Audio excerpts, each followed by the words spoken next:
Hi, this is our season roundup for the January season. We weren't originally planning to do a roundup for this season because we felt, we were pretty much using the same squad as the last season and that we probably would next season as well. So the original plan was just to do a roundup next season for both this season and next season, but I felt like in the end enough had happened this season to justify doing a little bit of a season review video. So I guess the first thing is that Alexander Ogren had another good season, but about halfway through the season, he became a substitute player, a bit of a bit part player, and then, as you can see, his last appearance was on the 22nd actually. So we kind of stopped using him. We released him from contract. We actually did renegotiate it to get it down to 1k wage in case nobody bid for him, because I thought we could he could just be a loyal club servant and he could hang around for at least another season as backup. But somebody's bid for him. So a new user bid for him. I think they paid 100 grand compensation or something like that. So hopefully, if he can do half the job that he's done for us, even just in this past season, he did quite well. Especially in the league, 12 starts, 8 goals. He had quite a decent season still, and I feel like even though for us he definitely would have played a bit part role next season, very bit part, conditional, like coming into the substitutes bench in the case of multiple injuries, probably role for one season. I feel like for a new club, he might be a useful player, either starting or coming in off the bench for another season maybe. So I feel like it's probably, we can pay tribute really, because he is a considerable player, I think, when you look at the world as a whole. He's all-time leader in assists with 83. So actually he's the all-time leader in assists, and by some considerable margin as well. And third all-time in appearances list. And obviously at a club level, he's even more impressive. But this is across the whole entire game world. So across the whole game world, he has the most assists and by a considerable margin. Interestingly, the player fourth is on the list is in our club as well. So I feel like pay tribute to that. So he's been an important player at a game world level, and also at club level. All-time assists leader, all-time man of the match leader, all-time appearances leader, and must be up there for the goals as well. Fourth all-time leading goal scorer for the club as well. So I think all in all, an important player, but all good things come to an end. And he was actually the first player we ever signed, and covered that off in the first video. And even in that moment, we said that he was going to be a key player for us in the coming seasons, and he was. He really, really was.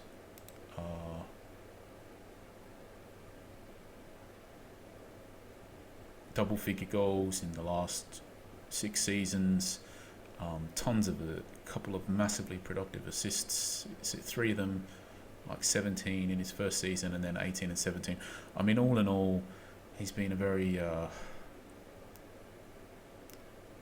good performer for us, a key player, and up until very recently, the player that sort of our whole team and tactic was built around. So anyway, there's the tribute for him, and I think it's a bit sad to see him go, and even though probably should have just released him from contract, because even as a backup role player, it probably made more sense for that to be a youth player. I just felt like the nostalgia effect, the loyalty effect, I just felt like I wanted to have him around as long as possibly could, but he's gone, and hopefully the new user that's got him, hopefully they'll be an active user, and hopefully he'll do a good job for them. I'll be keeping tabs on that and maybe cover that off as part of the next season review.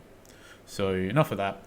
Let's move on. So largely exactly the same players. When I say largely, I think it might be more accurate to say literally exactly the same players. I don't think we signed a single first team player in the past season. It's exactly the same squad. We did say at the end of last season the most important thing we had to try and do was get a stopgap keeper solution to carry us over from Rebane into the Cudicini era, and we never got him. We tried this close season to get someone. We put in some pretty seriously high bids for keepers and didn't get any of them. And we'll keep trying, I guess. But really, we've probably got 2 more seasons to get through. So we do need to keep trying. We really, really do. It's becoming more urgent. He's in decline. He's definitely worse this season than he was previous season. He's going to be worse next season. He's going to be worse again the season after. In fact, by the time it comes to the season after, probably by then, Cudicini will just be a straight upgrade. But really, he shouldn't. Really, neither of them are good enough to play now. Neither of them should be good enough to play next season for our first team. So we definitely need to address that. And again, our backup keeper, decent for a backup keeper, but again, in decline. So we need to try and solve that keeper issue. It's a very easy way that we could improve something. I think possibly part of the problem is that we've tried to get a material improvement, whereas really, if we went for a minor improvement, it would make a pretty big difference over the course of 2 whole seasons. And a minor improvement should be pretty achievable. I think maybe we're going for too big an improvement and trying to get too much value for somebody too good, and it's just too hard to pull off. So maybe we just need to reel in our expectations a bit and just look for anything that constitutes an upgrade, basically. But outside of that, we've got really nice young players now coming through to the first team. So this generation of players at around 20, you can see they're really nailing down these first team places and bench places this season. So you can see our left back in that generation, both of our centre halves are in that generation, one of our central midfielders is in that generation, one of our strikers is in that generation, and 3 of our bench players, first choice substitutes, are in that generation. And Djajic is probably good enough to sit on the bench at some point, maybe if not from the very beginning of next season, but I'm sure halfway through the season he will be good enough. So I think and our other first choice striker who's not selected here is Gomez. So we've got this nice little blend. We've got quite a lot of these players coming through, and I think we can actually, a lot of these older players are still good to play next season. And then even then, when we have to get rid of, the keeper aside, Ferraro will become a bench player after, possibly next season he'll be a bench player, but if not, definitely the season after. Delu is good to start for the next season, but he'll be probably a substitute the season after. Reece again, good to start next season, but probably a substitute the season after. Montenegro will probably become a substitute next season. And Gomez can probably start next season and then he becomes a substitute.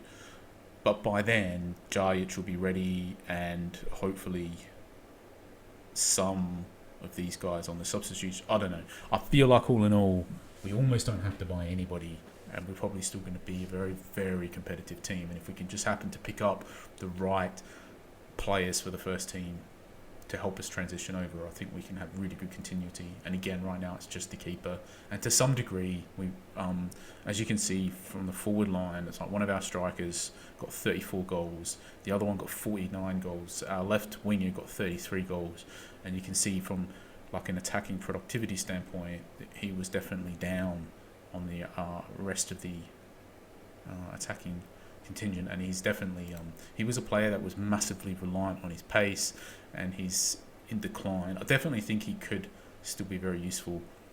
If we have to start with him next season, so be it. But we don't. I don't think, because we've picked up a replacement already, which we can cover. But I'm very, very happy to have him as backup, and very good wage as well for a backup player, just the 4K. And if somebody comes in with a big offer, then we're also happy to sell him. So really, he's just a great player to have around. You're happy to, if you have to start him, you're happy to start him. He's great to have as an impact sub. His wages are totally manageable, and if somebody wants to pay big cash for him, then you're more than happy to sell him. So I think just a really great situation to be in with Montenegro. Starting to get some offers for our better younger players, which is fine. We're just rejecting them all. It's not a big deal. It's like we've had them since these guys have had since they are sort of 15-year-old youth players. We picked them up.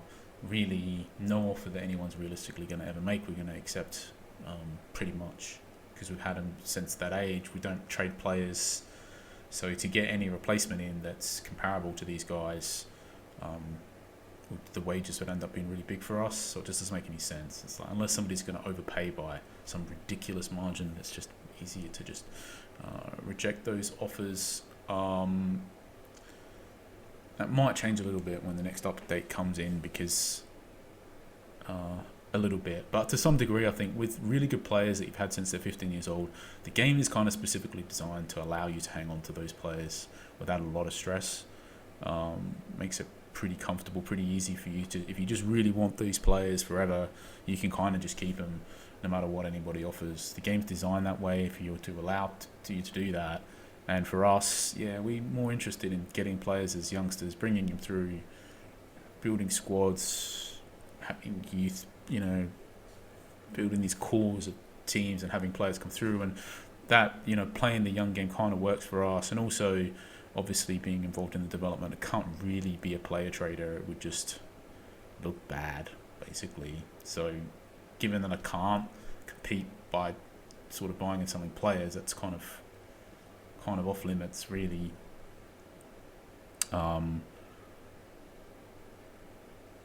Initially was getting some better players for some good prices, and I still have my team constantly listed, but really we've just had to cut back drastically on the overall amount of players that we acquire, because we were sort of in the first season or two, even though we weren't trying to sell anybody, just simply having quite a few decent players and having them transfer listed was resulting in us making sales. And so we sort of had to stop acquiring so many players. We only pick up 2 or 3 youth players, pretty much only the ones we want to keep. And then basically we have the older players listed, and typically people don't tend to, say they don't tend to buy them, but we do sort of sell 1 or 2 players a season for a reasonable price, and we kind of buy 1 or 2 players a season. So we have a pretty stable sort of setup, which is fine. It's the way we've always played in beta. I'm totally used to it. And we have an extremely strong team in beta. And I think we worked it out the other day. I bought 1 non-15-year-old player in like the last 7 months or something like that in beta, and had up until just now, yesterday that I released from contract, I still have players in beta that were in my starting squad from December 2015. So definitely, I'm happy with continuity. I'm happy with knowing my players, sort of what I can expect from them in matches and tactical changes and stuff like that. So definitely more in for the long-term type game, not the player trading. So all in all, totally happy with that, with the fact that we can't do it. Yep, just happy. Just works for us. So I think, again, this is, we got this guy in and we paid 600k. I felt that was a good deal for him. We bought him at the beginning, right at the beginning, maybe at the end of last season even. We might have bought him during the close season, last season, I think. And he's quite good, I felt, for 600k. Nice backup. But then the problem is that now Jajic has come on. He played a few matches off the bench to cover injury and stuff. Maybe if he had scored a goal or did something impressive, like something that made you remember, he might have retained that place a bit longer and ended up having a role, maybe. But then what's happened is Jajic has ended up basically being, well, you're looking at him now and you think, well, he's probably better, right? So, and you want to make sure he comes good. So if there's ever any matches to cover, you want him covering them. And then you're saying, well, okay, so then he is only getting a match when he's like 4th choice in the pecking order, maybe 5th choice after Tommaso Gentile. I'm not sure how you pronounce that. So he's just, even though he's great, he's just so many players that are similar, and he's kind of just borderline last, depending on stuff. I don't know, if he just had scored a goal, maybe he could have ended up, I don't know. We had another left winger like this, left winger striker, Russian guy, who was in a similar spot, just really nice overall, but just not quite good enough to get into our team. And he actually scored against us. I can check this. I can't remember his name, sorry. But he actually scored against us in the Cup Holders Cup final. So I'll be able to remember his name here. It was Vasiliev. It was Igor Vasiliev.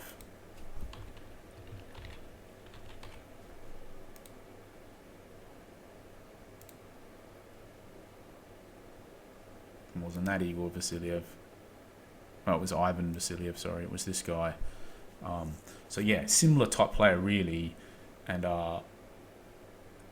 so we actually sold him. And then, he scored against us in the final when he's actually, totally a player that you could just totally start. But he just wasn't quite good enough not even to get on the bench for us. And again, this is a similar player. It's like he's a player that we could just totally start. And the only real reason is just because we have a lot of depth there, as you can see. I mean, this guy's done a phenomenal job on that wing, and he's better for a winger because he's got the crossing, and then obviously he can score the goals as well. He scored 33 goals this season and 39 goals last season. So really, the fact that this guy has just performed so well in that role, he was never going to be displaced. So we just lucked out a bit. We accepted £1 million bid, and I think it's still going now. So we'll find out. By the time this video is up, it'll be done. I don't know what he'll go for, but I wouldn't be surprised if he goes for more than $1 million. And then we got 110k for Olgren, by the way. So I'm going to click through all the rest of the players, but overall, I just feel like this concept that we've talked constantly about, these cores, our next core is coming through. They're ready. We've got this really good, nice sort of young old team, and some of these older players will become useful substitutes before they sort of cycle out altogether. And really for us, aside from the goalkeeper issue, really it's really is the case that we probably do need to buy another player or two in their mid-20s ideally to help the continuity to shift, because we're going to have the same problem again obviously as all these, when these 20-year-old guys all get 30. It's like it's sort of a perpetual struggle. So it's almost like you need. This is why Ed Clark and Nguyen are quite useful players at this point, even though they've only been substitutes. They're quite useful because they help us transition over from our current core, which is near 30, to our next core, which is around 20, and they just help that process. And if we can get a couple more guys in that mid-20s range, I think it will help make that process even a little bit easier. So we're keeping an eye out for those type of such players, and we've actually picked one up. So we've said Montenegro was like basically out of our current starters keeper side, our weakest one is I think Montenegro. So we've already picked up the replacement, which is Biziak. Not sure how you pronounce it. So we've already picked this guy up. Paid 1.95 million or something in the end. So don't know if he seems to be playing a bit in striker and AMC, a bit all over the place really. We obviously will try him in the right wing, but I feel like basically, I don't know, hopefully he will be good enough to start, but I feel like basically with him and Montenegro, really it should be the case that is covered. We could have just gone with Montenegro if we have to, but having that extra depth, we'll have one of them start, the other one come in off the bench. I feel like we can expect between the two of them to have that energy and that constant sub, and one coming on for the other. I feel like it won't be the weakest link anymore. Well, it might be the weakest link from our attacking four, possibly, but it's not going to be considerably weaker than the other three like it is now. It won't be an obvious weak point for us anymore, I think. Hopefully. But I feel like for the price that we paid, and for the fact that we want that fast pace, obviously we would have rather 19 or 20, but 18 is still pretty quick. And he's got a bit more. Hasn't got a lot of endurance and sort of natural fitness and stuff, but he's got more than Montenegro does at the moment. And obviously he's got nice dribbling, some other nice attributes. He adds a little bit defensively as well, which isn't that important, but it's worth something. And he should be able to score some goals. I don't know about obviously 30 goals like our left winger does, but hopefully he can chip in with like more than Montenegro was. So anyway, I feel like, and I guess we could play him up front, fully convert him into a striker as well potentially here, because he's kind of got nice attributes for a striker as well. I feel like all in all, at 26 years old, and for the price we paid, and for these attributes, and the fact that he can add something to our first team, and he's of that right age to help that continuity, I feel like it might not turn out to be a great purchase at 1.9 million, but I also feel like it's not gonna probably blow up in our face. He could, worst case scenario, will just be a really useful substitute. I feel that way, and sort of under 2 million for a really useful substitute isn't too bad. So, and then best case scenario is that he could improve our starting team and allow us to win more competitions and stuff. So I feel like that was a good purchase, but come the end of next season, maybe my mind will be changed. So, but hopefully not, obviously. So I think, and then we've got this guy who, again, it's like, I just think all in all, he's just, we've picked him up for 320k. For 320k, I felt like it's a bit of a bargain, low wage. He provides cover in multiple positions. Do we need that cover? I don't know, but he's definitely not good enough to start. He's definitely not good enough to be a first choice sub.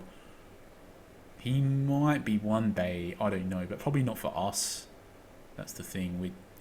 With too high in the stack of the teams, really. He definitely could do a job for somebody somewhere.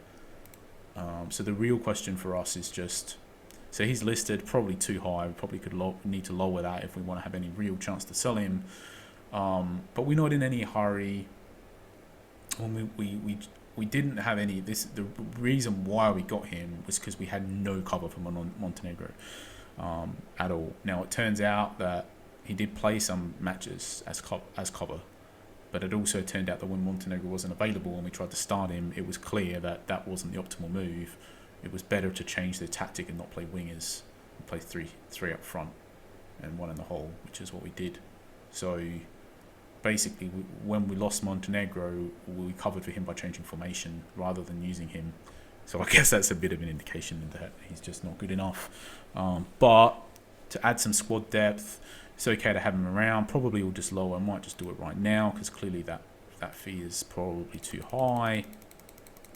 We'll lower it down to 1.75. We're not in any hurry to sell him. We might drop it a bit more after, but really, if somebody's looking for specific attributes, namely the pace and dribbling, and he's got some key attributes for position, and he's younger and he could improve still. So we'll see. At the moment, just happy to have that extra bit of cover, and then obviously when the next release comes, the squad depth is going to be way more important. So he's the type of player now that he's probably just a bit too much on the fringe to have any involvement next season, I'm guessing. Especially now that we've got an actual good right winger coming in, he's probably just going to be pushed too much out on the fringe to ever get a game. But after the next release, next update comes in, and it will make squad depth way more important. And then all of a sudden, having a player that can play up front or either wing when we play 4-2-4 probably is somebody who could end up having a role. So anyway, we'll see. Outside of that, it really is the case that we just, for our tactic that we played the last few seasons, we're pretty much totally covered with the right winger coming in and who we got. All we really could do with now, as always, I guess, it could do with a star striker. We could do with basically an upgrade on Gomez and have Gomez come in as an impact sub. But obviously, Gomez is, there isn't a massive pressing urgency because I feel like Gomez has got one more good season left in him. But he's in decline a bit, so it's one of those ones. If we could pull it off, we could, fine. But for the right amount of money as well, I think it'd be really hard to get a 30+ goal striker for a couple £1 million, basically, that's younger. I really just don't like our chances at all. But if we can, by all means, we'll do it. And then in the central midfield, we've got this thing where Deliu is had a great season, and I feel like we can use him next season as well, basically. But after that, he may not be good enough. And I don't know. I feel like Mickey Hazard, I don't know. He might become good enough as well. it's just that area for me. I think it's the central midfield. It's like we've got good options, we've got good players, and De Jong is good as well. We've got good players, we've got good options, but we don't have great players.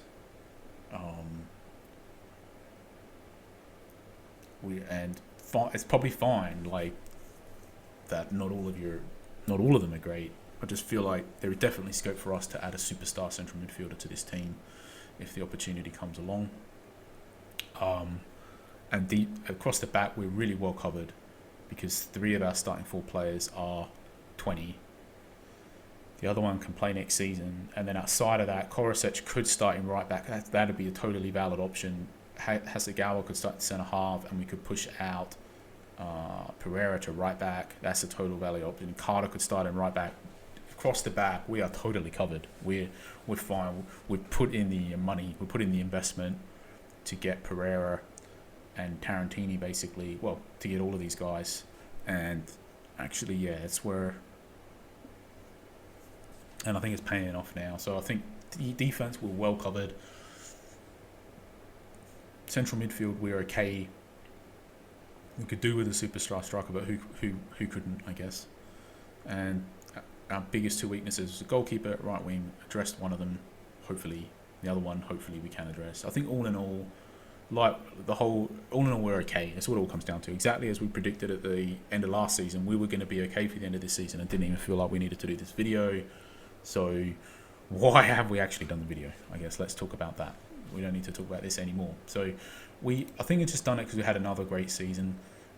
We actually scored 164 goals this season. So we actually scored more than last season, even though we got some less league points. I think we had a better goal difference and more goals, but less points. But still, we pretty much. We won the league really easily. Not as easy as last season, but I think that's less to do with the fact that I think we played probably maybe better this season or about the same, but there was just a couple other teams that pushed us a little bit more this season, and that's the only difference. But really, it was a very easy season for us. So, and then I don't know what else there is to say. I think when we played head-to-head, I think this team, Neos Cosmos, I think they gave us a real game. I can't remember the results, but there was a point halfway through the season where I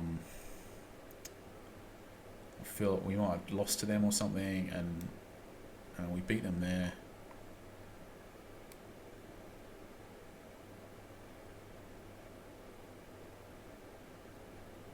Oh my gosh. Yeah, where they lost, and it was like, oh wow, okay, if they win all of their remaining matches, they might win the league, but they didn't win all their remaining matches, and we won close enough to all of our remaining matches, and it ended up a bit of a blowout. So there was that little brief moment where it was like, oh, we might not win the league. And actually, it was like on the 22nd or something, right? So it was actually a fair way through the season when that moment happened. But the other thing that happened is we won the Cup Holders Cup, and I did a separate video for this, so you can watch that. Because it was actually a match where we were outplayed and on the back foot very much, so you can watch this match. But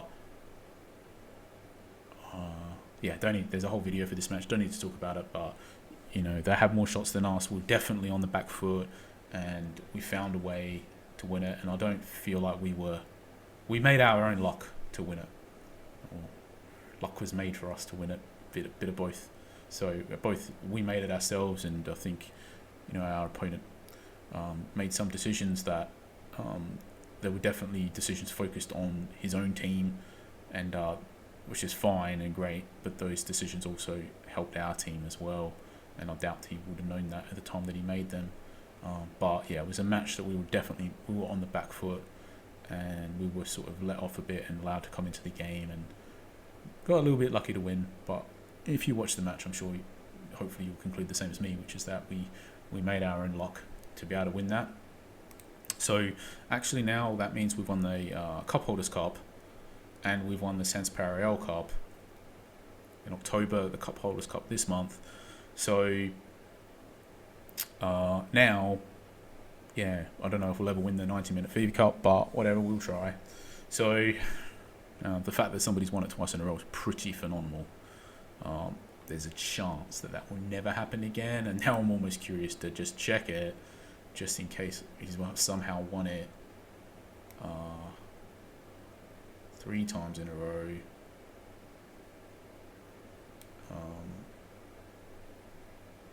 But it's not.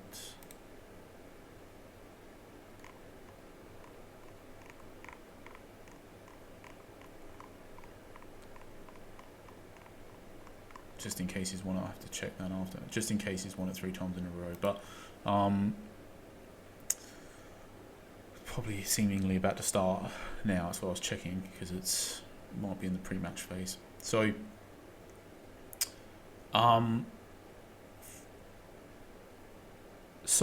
yeah, we won our league. We won the Cup Holders Cup. I think we might have won. I don't know. Maybe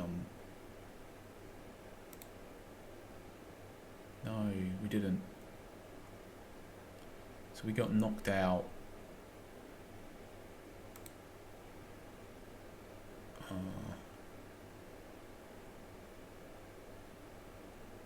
Got knocked out of both cups, so we won't be in the Cup Holders Cup next season. So I guess it's lucky that we won it this season then. I guess. So yeah, our season this season consisted of winning the Cup Holders Cup and the league. So an improvement on last season reputation wise. We can go to our club history. So last season, yeah, we won the community trophy. That was where our cup reputation would have come from, this 36, and then this season we'll have more than that from the Cup Holders Cup.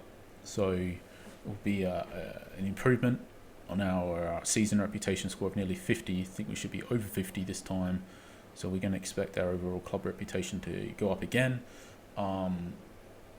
We're still our FA is still just too small, basically, compared to, we can just win everything forever here, and we're never going to be top of the game world. Really, it doesn't matter. Like, we're always gonna. These guys, unfortunately, they're just gonna. They can have a season where they finish 10th or 15th or anything in their league. As long as they don't get relegated, doesn't matter. They're always gonna sort of stay up there, as long as they occasionally win something. It's just fine. Their FAs are way more competitive. But for us, with the decision that we've made to be in this FA, and I guess it might be worth talking about that, because originally, as you can see, we weren't in this FA. We were actually in the EFA. We actually, which is the most competitive FA, we actually finished second in the league. The one season we were there. Then we had to move to the AMF. I had to move to the AMFA after that, because we just launched, and the AMFA was really short of members.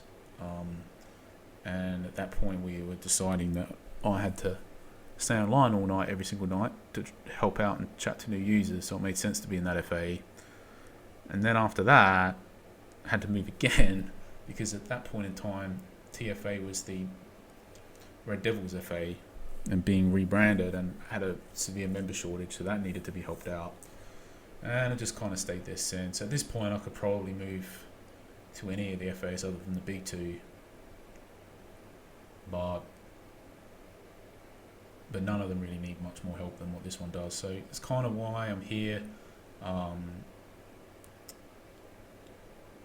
in the TFA, really. So this, unfortunately, we don't really get to choose. We just have to be in the ones that help it the most. At this point, though, I probably could join any FA that I want.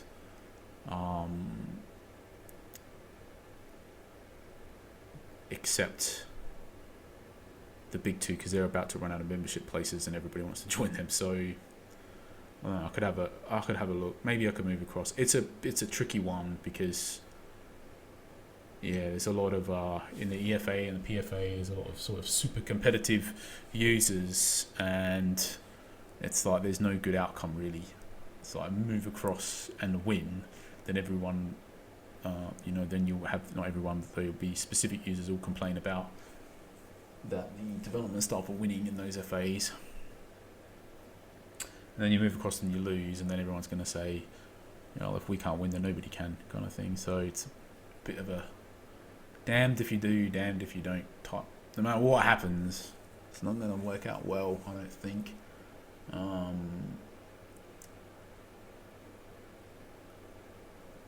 don't know. Maybe I could move across. Have to think about that one now.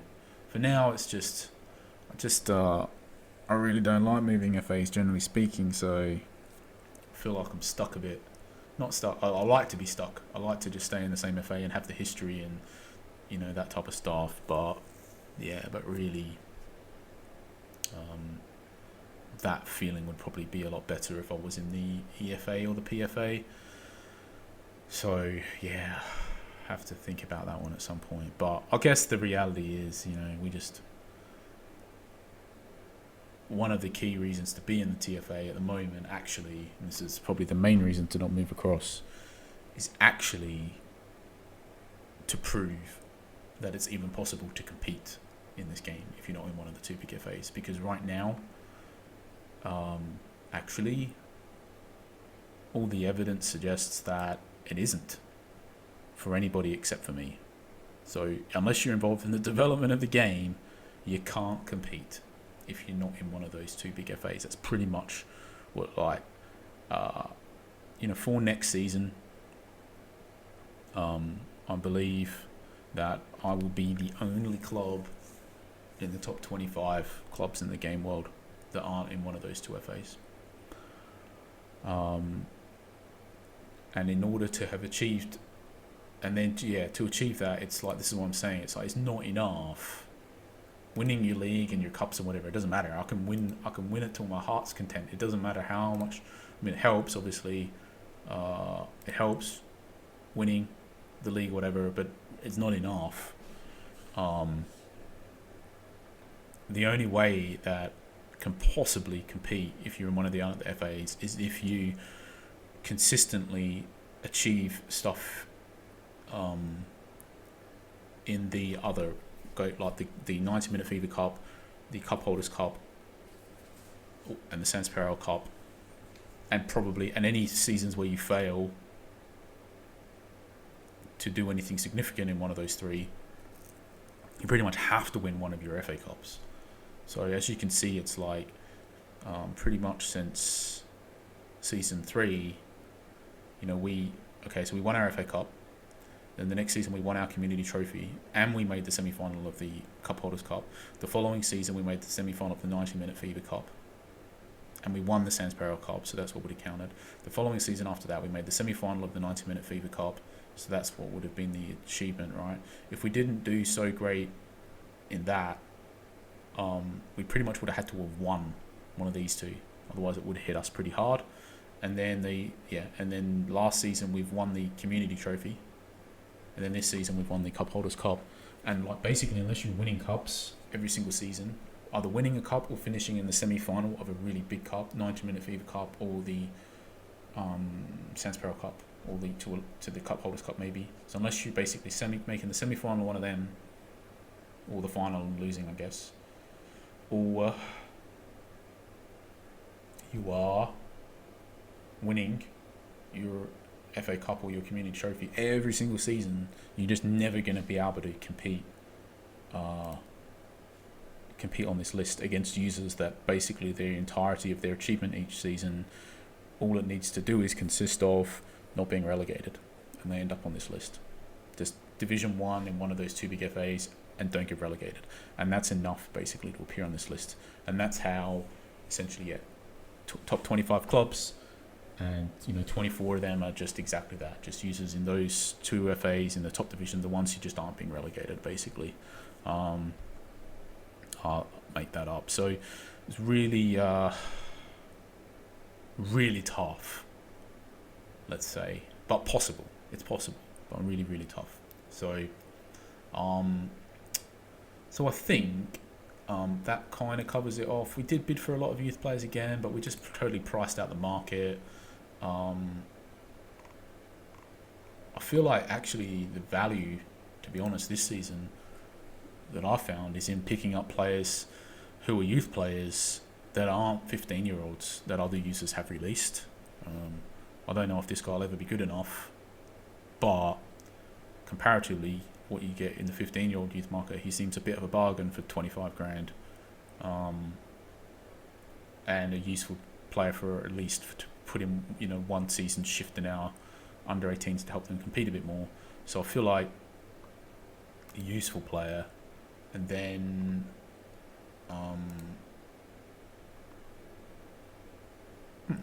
it's surprising.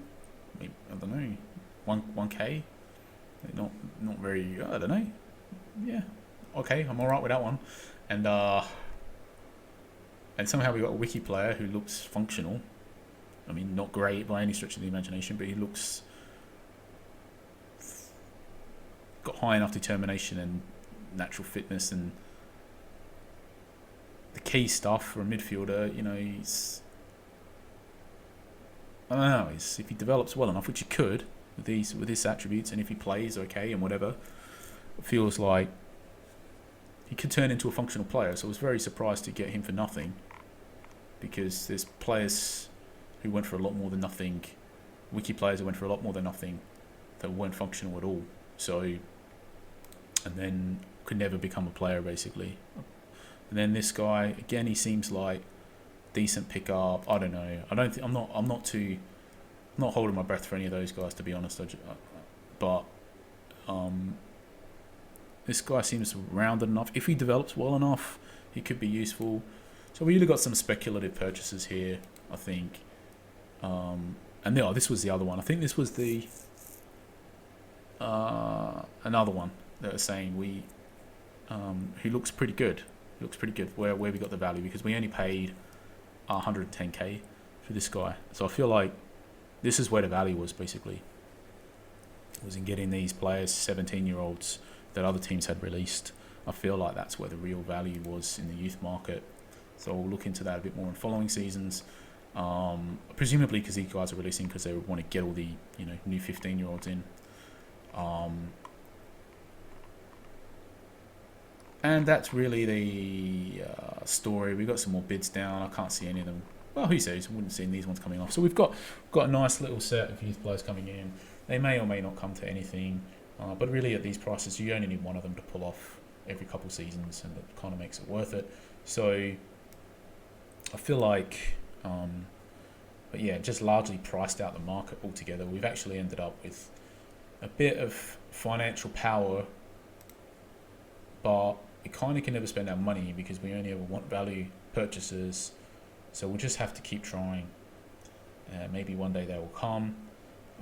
But I mean, you can see this season some players are starting to go for some pretty big prices, and the clubs that have all that money, as they get more and more of these players for around 20 million, those wage bills are pretty significant.